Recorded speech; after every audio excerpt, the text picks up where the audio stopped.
counsel the patient after taking two IUI cycles, definitely start getting. So, as for the female factor, male factor needs evaluation after failing two IUI cycles. So, for that, hand over the mic to Dr. Sudhay Dasgupta, whose topic for presentation investigation and evaluation of the male partner after two IUI failure.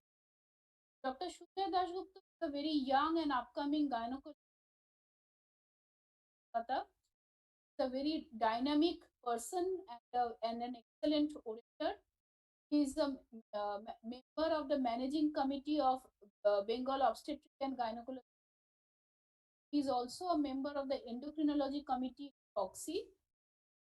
He is the convener in the from MRCOG course, Kolkata. Recently, he has won the Professor Jeffrey Chamberlain Award at RCOG World Congress in London 2009. So over to you, Shujoy, for a very stimulating lecture on failed IUI site. Am I audible? Yes, yes. Thank you, Indidi, for the kind introduction. But I may be excused because I can overshoot the time because I'm not able to change the slides from my end. So, but in the morning. So, can I have the slides, please? So, very good morning, respected chairpersons, seniors, my dear colleagues and friends, ladies and gentlemen. Please keep on changing the slides slowly. At the outset, next slide, please. Next slide, please. At the outset, I'd like to thank Isar for the opportunity. Next, please. Please change slowly. Yeah. Whenever the two IUI cycles fails, as my previous speaker Devolina already told, whatever counseling you have done from the beginning, immediately there will be frustration, fear, and anger, and then starts the blame game. Because next slide, please.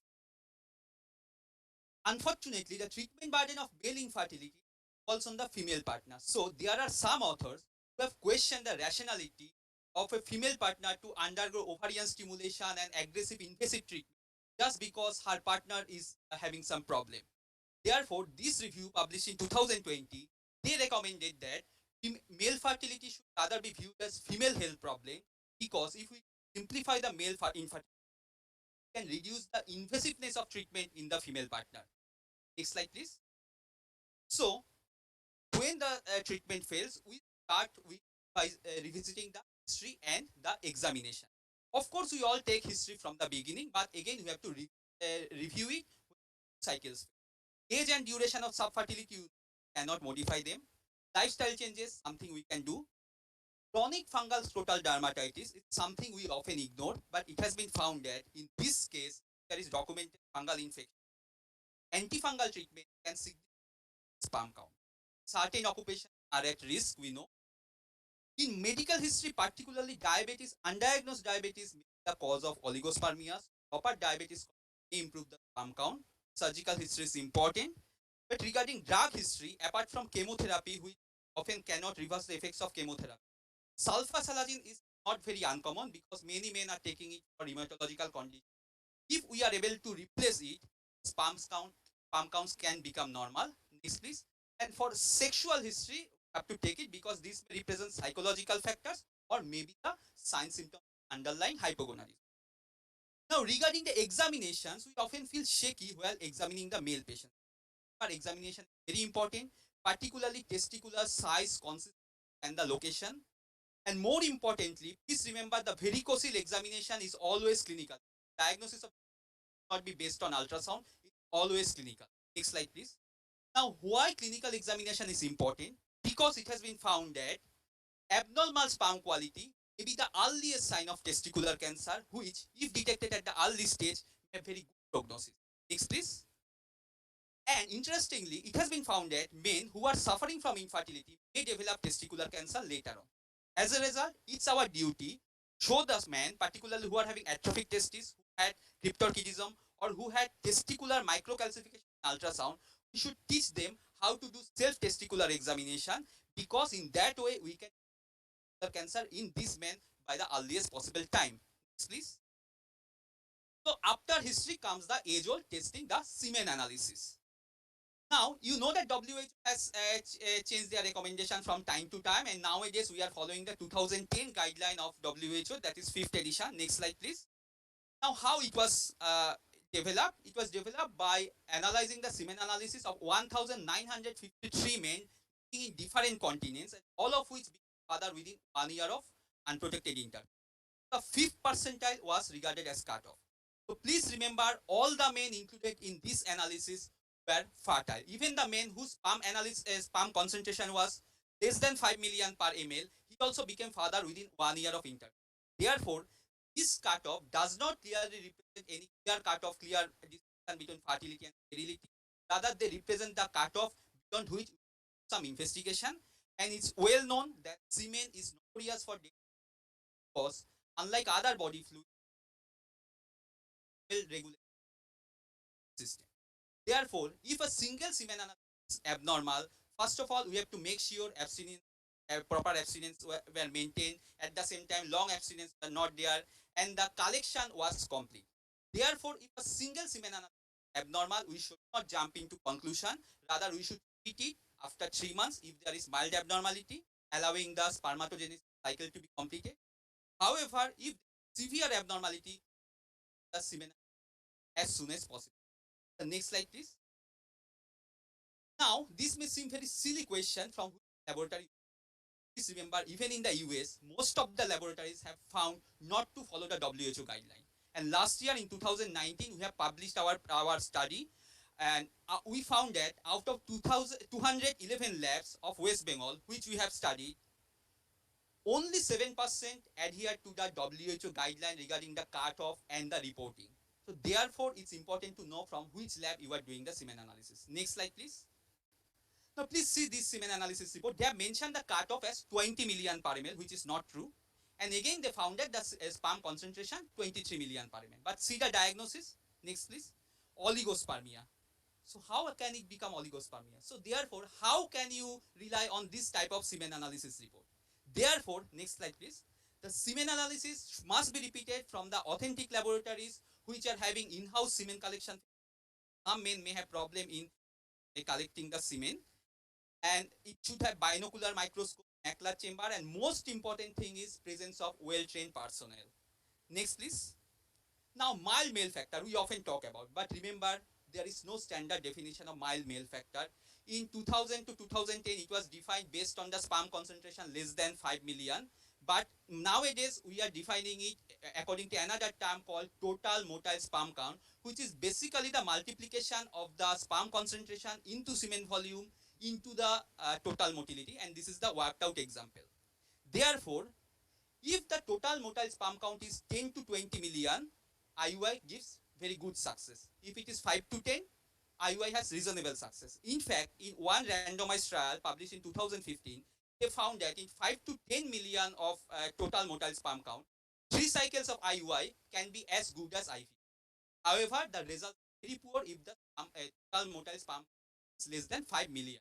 Next, please. Therefore, next, the consensus is that if the total motile sperm concentration, next please, is more than 5 million, you can do IUI.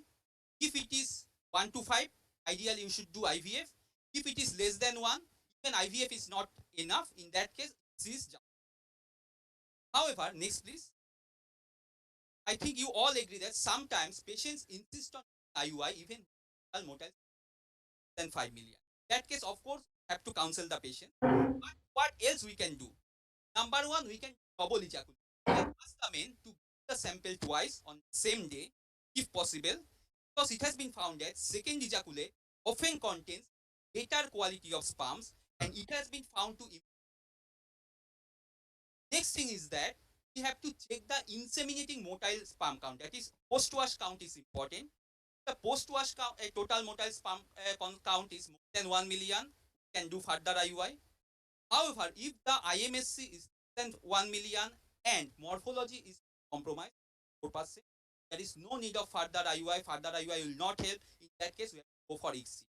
However, there is no role of double insemination, that is, to separate days in a cycle, as found in the meta-analysis published by Eshrey in 2008 production.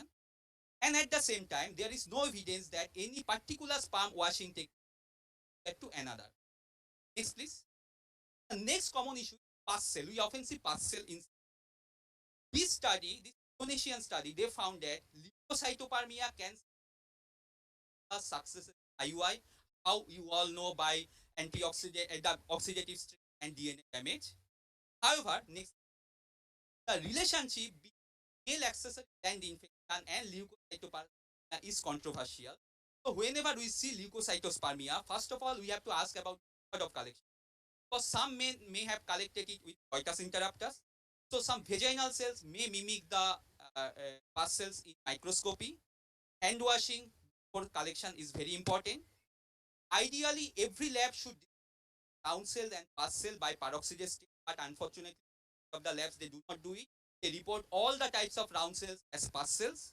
So in that case, culture of semen should be done, and antibiotic should only be prescribed when the culture shows some infection. Otherwise, the routine antibiotic not improve the success of IUI even when there is leukocytospermia.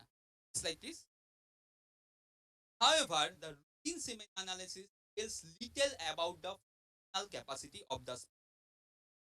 As a result, different types of advanced sperm tests have been developed, but they are more relevant when the treatment fails, particularly IUI or IVF fails. Repeated pregnancy loss is the established indication of fragmentation, sperm DNA fragmentation, and it's recommended by Eshrey in 2018 guideline. And also, you should consider testing in men who are at higher risk of infertility, but surprisingly, next please. Out of the various type of sperm function test, most important one is the sperm DNA fragmentation. And there are various factors are at risk of developing. Next please. However, whether the sperm DNA fragmentation the success in IUI is controversial because different studies have. The first, this is the study, Indian study done in Chennai. They found that IUI success rate not affected by DFI. However, next please, the ICSI success rate can be affected by DFI as the DFI increases. In contrast, next slide please.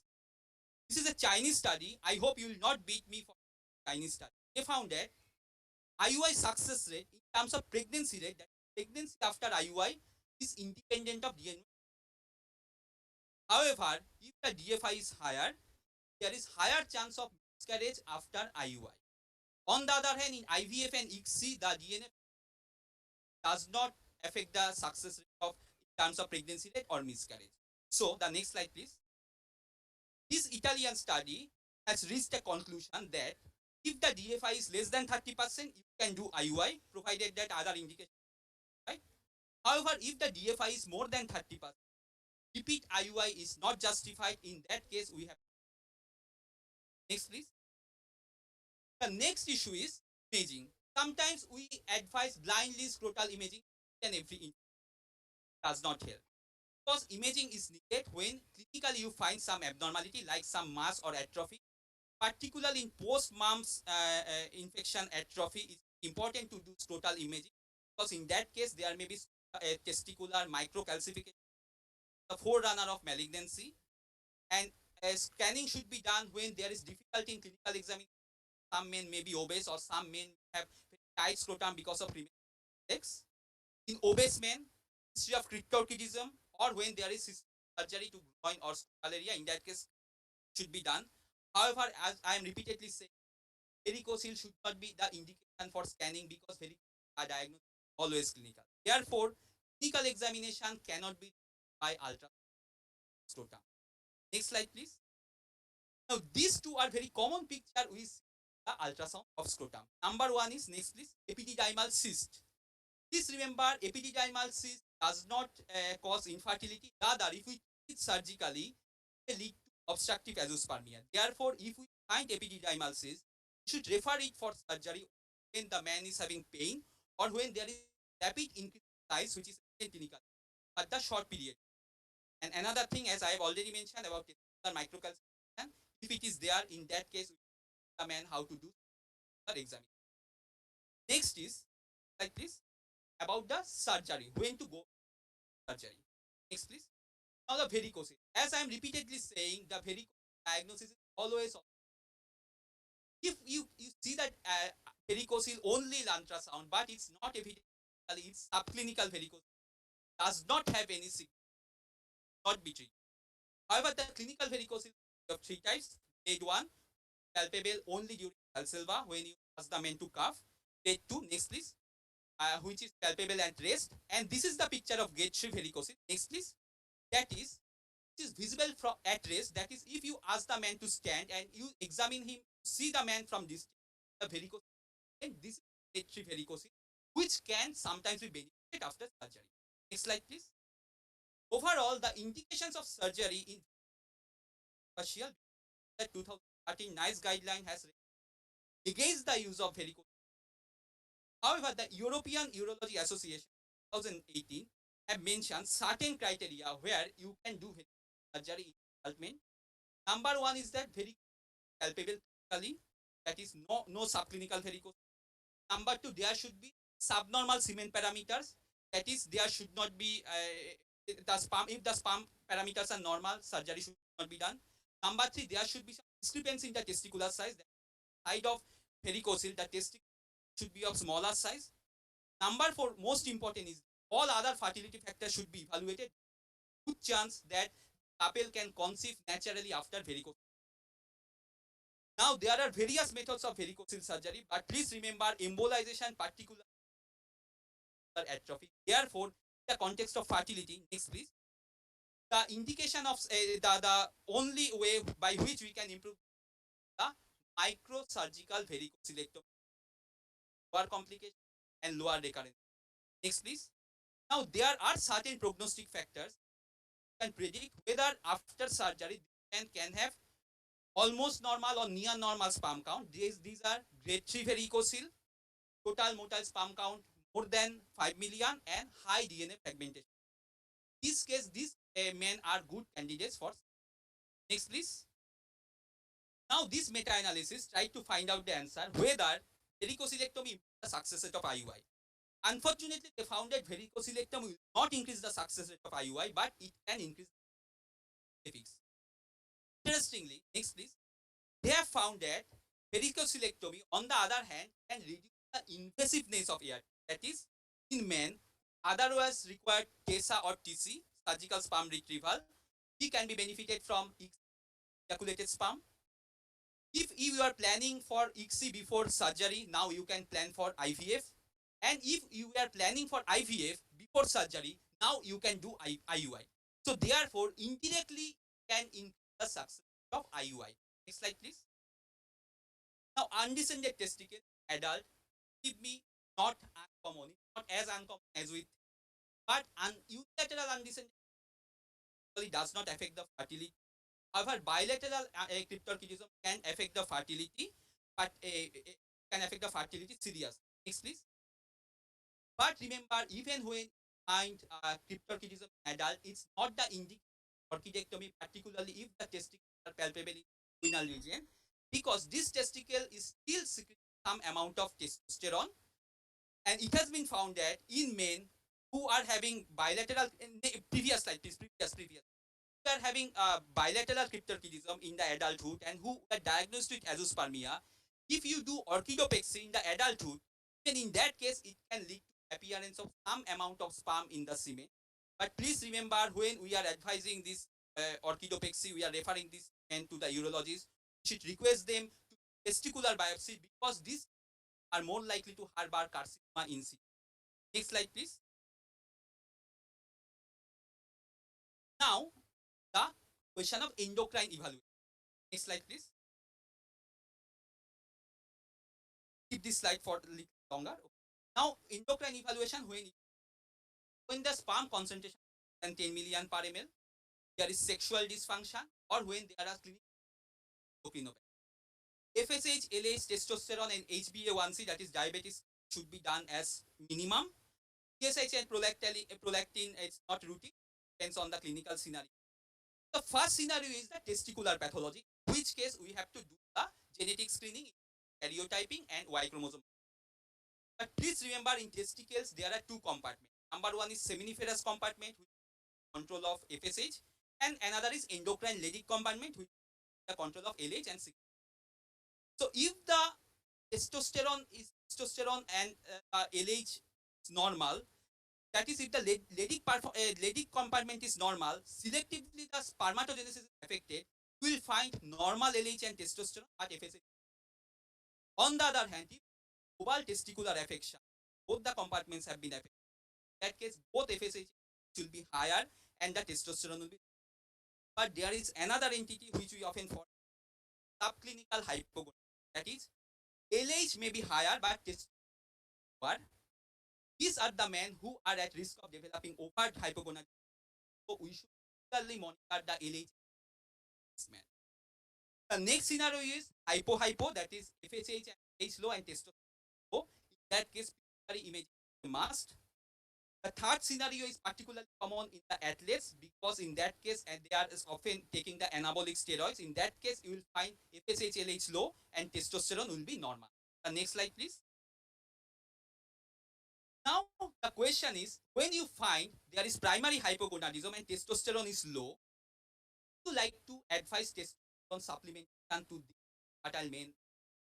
The question is straightforward, because even if testosterone, if you are giving testosterone, you are basically converting the primary hypogonadism to secondary hypogonadism, because the exogenous testosterone cannot cross the previous slide. Exogenous testosterone cannot cross the blood test. As a result, this exogenous testosterone cause feedback inhibition on pituitary, will suppress FSH-LH, and these will turn suppress the spermatogenesis further and testosterone further be lower. No testosterone in fertile men even when there is. Next slide, please. So what you can do? You can check testosterone and estradiol ratio less than 10, or when the man is obese, because you know that adipose tissue obtains some estrogen. In that case, you can advise aromatase inhibitor like anastrozole. And this meta-analysis published in 2019, they found that letrozole for 3 to 4 months can significantly the sperm parameters, count, morphology, etc. Next slide, please. Alternatively, you can give ACRM, selective modulators like tamoxifen in primary testicular failure, primary testicular pathology. However, when there is idiopathic male infertility, that is all hormonal parameters are normal, sometimes we give hormonal drugs like HCG, letrozole, but their role is questionable because they are not supported by very well evidence. Like this. In contrast, hypo is the only where the treatment act magically in the form of HCG. So when we are giving the HCG, we have to adjust the dose according to some testosterone level. Again, next please, you have to check the semen analysis monthly, because sometimes the sperm concentration can take 24 months time to become normal. However, it does not become normal with simple HCG 12 months. We should start adding injection. Next slide, please. Now, no discussion on a medical management of male infertility is complete. The discussion of antioxidant, particularly session by Sun Pharma, their own, will be very much angry if I don't cover this. Next slide, please. Now, this Cochrane report published in 2011, they found that male partner antioxidant can improve the sperm parameters, DNA fragmentation, and live birth rate and pregnancy rate significantly. In contrast, next slide, please. There are two large trials published in 2020, one published in JAMA and one published in Fertility. These are the MOXIE trial and PHASES trial. They did not find any role of to play.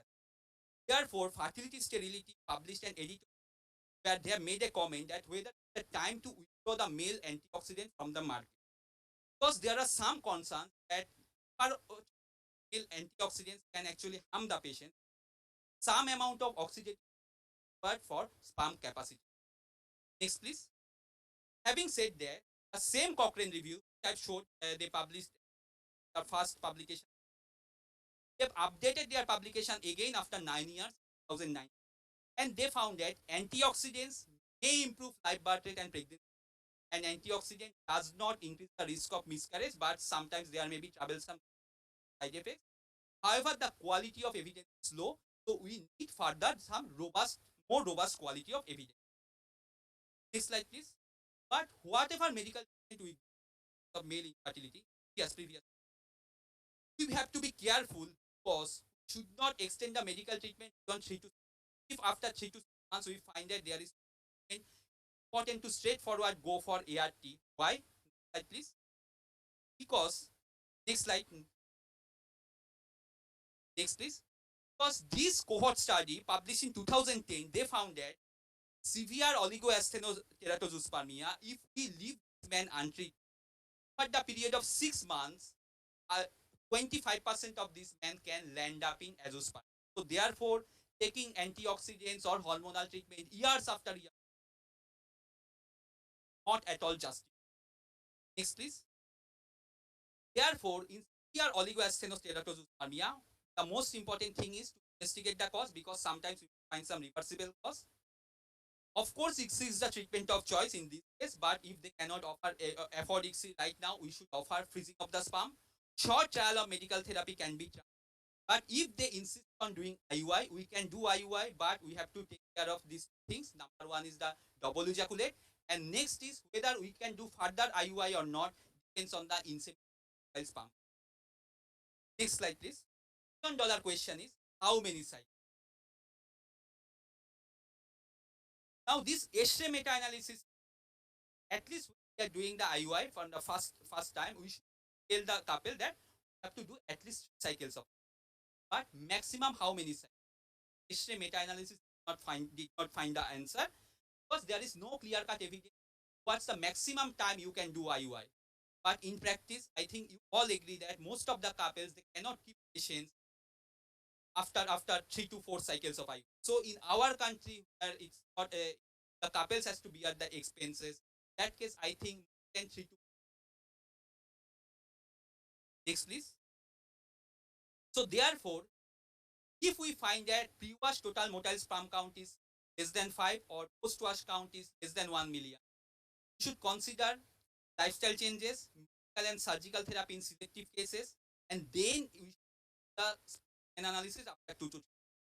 If it improves, we can do IUI, particularly if 2 cycles fail. In that case, we have to seriously consider doing IUI using has already done. However, if the sperm the report abnormal or if it becomes worse, then we should not delay it. We should straightforward go for IVF. Next, please. Therefore, in a nutshell, the semen standard laboratory should be examination. Selective cases may lifestyle changes cannot be overemphasized. Should not give a non-standardized drugs year after years.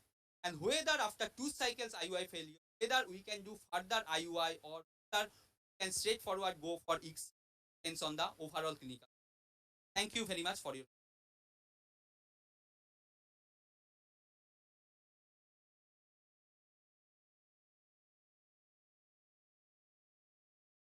Yeah, thank you Shreya, for a very extensive lecture. Thank you. And yeah, it was really an excellent lecture.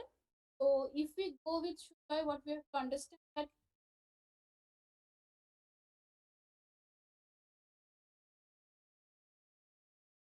Hello.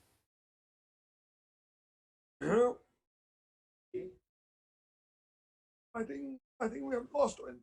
imaging technique by blood tests, etc. And accordingly, depending on the findings, we have to decide whether 3 things: whether we should put the patient on some kind of medications or plan some surgery for the patient, or do further 1 or 2 cycles of IUI, or straight away subject the patient to ICSI. So I think Shudha has given us a very comprehensive guideline as how to proceed to the next step after the patient has failed 2 IUI cycles. Any comment from you?